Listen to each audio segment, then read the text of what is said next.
your child is sick again. And of course, it always happens at an inconvenient time, like before a friend's birthday party, a big presentation of yours at work, a big trip being planned. And the million-dollar question I get asked is, Dr. Mona, when can my kid go back to school or daycare?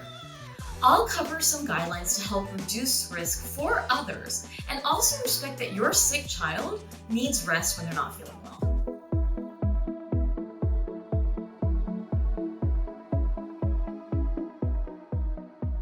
When kids are in close proximity, illnesses can spread, but different illnesses spread in different ways. So contagiousness rules can vary. Some illnesses aren't considered contagious due to the location of the infection, such as ear infections, which are contained behind the eardrum. So no, your kid did not catch an ear infection from another kid. They likely caught a virus from another child, and remember, viruses can cause ear infections, so that could turn into an ear infection. But the ear infection itself is not contagious, which is why your child with an ear infection, if they're looking well, can go back to school. So when your child is sick, when can you send them to school or a friend's house or consider going out into the world and seeing other people? When are they still contagious? And when can they resume normal activities with other human beings? This video is important because we want to reduce the risk of spread of germs, but we also have to respect that we can't keep kids home forever. And because they're little petri dishes, these guidelines provide risk reduction and balance. And frankly, sometimes kids may be ill but are still bouncing off the walls at home, making you wonder, do they really need to be here? I will cover what the American Academy of Pediatrics recommends for return to school guidelines on specific illnesses. However, certain schools and daycares may have their own policies and rules, so be sure to follow what your school advises. Your child should stay home for the following reasons. Signs of severe illness. Listen, if they are cranky and miserable with an illness, it's best to keep them home because otherwise there is a high likelihood you will be getting a phone call from childcare or school. Also, if they're miserable, they are likely brewing a virus or acutely sick where viruses are most contagious, making it riskier for them to be around others. Remember to watch my YouTube video, 5 Things to Monitor When Your Child is Sick, for more on when to bring this sick kiddo in to see a clinician. Okay, now what if your child has a fever? Please make sure to watch my Fever 101 video for complete guidance on fever, including for babies under 3 months. If a child has a fever of 100.4 Fahrenheit or above, they should stay home from school until they are fever-free and medication-free, and that is fever-reducing medication like acetaminophen, paracetamol, or ibuprofen for 24 hours. A fever is a sign that a child is fighting off an illness, so it's important to stay home when one is present to reduce the spread to other kids. The rule of being med-free for 24 hours is also key because meds can sometimes mask a fever. Giving you an example, my son had a febrile illness and had a fever on Monday morning. He was cranky, so I gave him Motrin. He was fever-free the rest of the day. In the evening, he was complaining of ear pain, and I gave him Motrin again, and he did not have a fever at that moment. The next morning, he woke up. He seemed a little and so I kept him home. He didn't have a fever at that point. He spiked a fever again later that day. Had I just used the fever-free for 24-hour rule, he would have ended up back at school, and then ended up really needing to be home and resting. It's also important to stay home with a fever to ensure the child's comfort and to be able to monitor for worsening symptoms. Many children feel uncomfortable when they're febrile and would benefit from resting at home. It's vital to ensure adequate hydration and monitor for new or worsening symptoms that should indicate or may indicate a particular illness. The only exemption to the fever rule is if there is another known non-infection cause of the fever, like for example, a post-vaccine fever. If your child received vaccines, has a fever that same day, As long as they are feeling well, fever-free the next morning, and up for school the next day, they can attend. For diarrhea, this is defined as having more frequent and loose stool, poop, than usual that's not caused by a change in diet. Children should stay home if their stool is not contained in their diaper, or if they are toilet trained but are having accidents from the diarrhea, they should stay home as well. This is partially a sanitary issue and partly a contagious one. Viruses can be spread through contact with stool, either contact directly with stool or with someone touching the stool and then touching something else. Because of this, good hand washing is essential, as is the ability to contain the stool in diapers or the toilet. Some child cares may have their own rules, but this is a good general rule of thumb. For vomiting, a child should also stay home if they vomit more than 2 times in the previous 24 hours. A one-off episode of throwing up isn't something to get too concerned about. Sometimes kids overeat, they run around too quickly after eating, or swallow too much mucus that can upset their stomach. If your child vomits once but is acting fine and has no other symptoms and is continuing normal activities such as staying hydrated and eating, it's okay.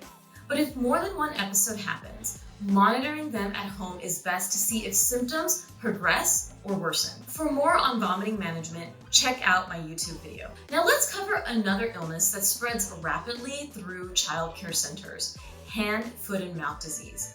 Hand, foot, and mouth is a viral illness that causes sores or ulcers in the mouth and a rash on the palms of the hands and the soles of the feet. It is highly contagious and spreads through contact with oral secretions or draining lesions, like sharing food or drink or utensils, drooling on a toy, or touching an oozing blister. Check out my YouTube video on hand, foot, and mouth for a deeper dive into this illness. Children should stay home with hand, foot, and mouth if the child isn't feeling well, they have constant drooling, if they have a fever, or there are open blisters. It's common for kids with hand, foot, and mouth to feel uncomfortable and not want to eat or drink as much as normal. For their comfort and to ensure that they are drinking appropriately, it's important that they be back to their typical behavior and appetite before returning to school. Of note, exclusion from childcare or school will not exactly reduce the spread of hand, foot, and mouth disease because children can spread the virus even if they have no symptoms, and the virus may be present in the stool for weeks after the symptoms are gone. So remember, these rules help balance risk reduction and allow children to return. If your child has a rash with a fever or a rash with behavioral changes, a clinician may need to rule out an infectious cause. So it's a good idea to call your clinician's office to make sure. Moving on to pink eye,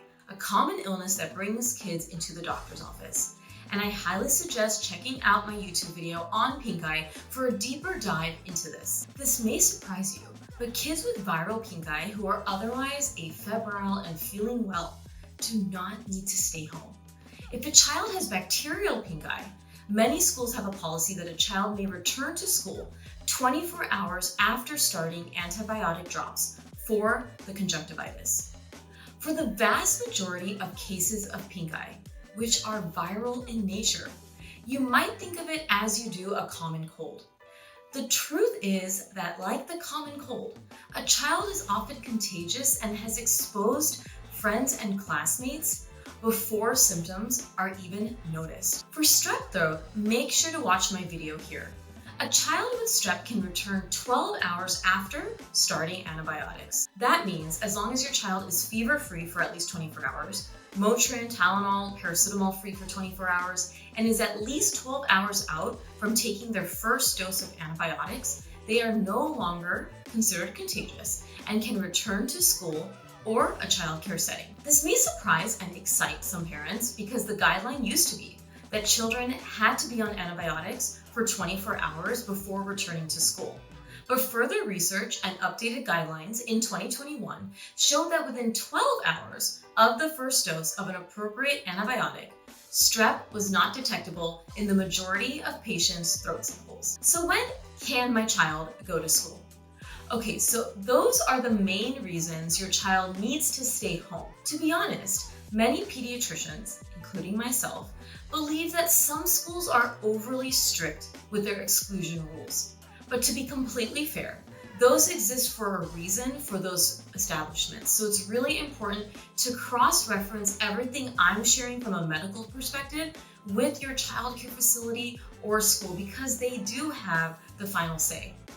Children should not be excluded for the following, and I hope every childcare facility sees this: coughs, colds, and runny noses in a well-appearing child without fever, watery eyes and viral pink eye, yes, I said it, ear infections in an otherwise well-appearing child, remember that these are not contagious, rashes in a well-appearing afebrile kid, unless the childcare facility is concerned of an infectious etiology or that the rash looks unusual.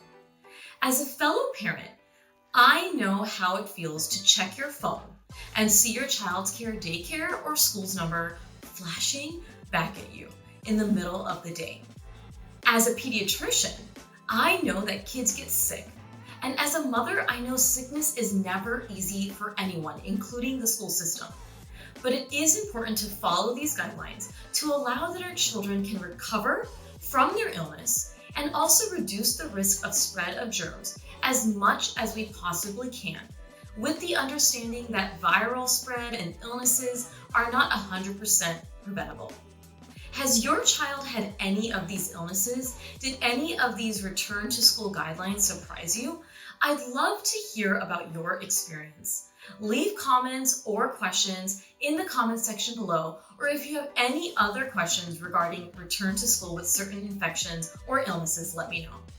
And if you want more information on any of these childhood illnesses I discussed in this video, check the links below for my YouTube videos on hand, foot, and mouth, strep, pink eye, fevers, and stomach bugs, and so much more. And if you found this information helpful, please like and share this video, and make sure to subscribe to be the first to know about new videos published. I'll see you all next time for another video here on PedsDocTalk TV, and I hope everyone stays well.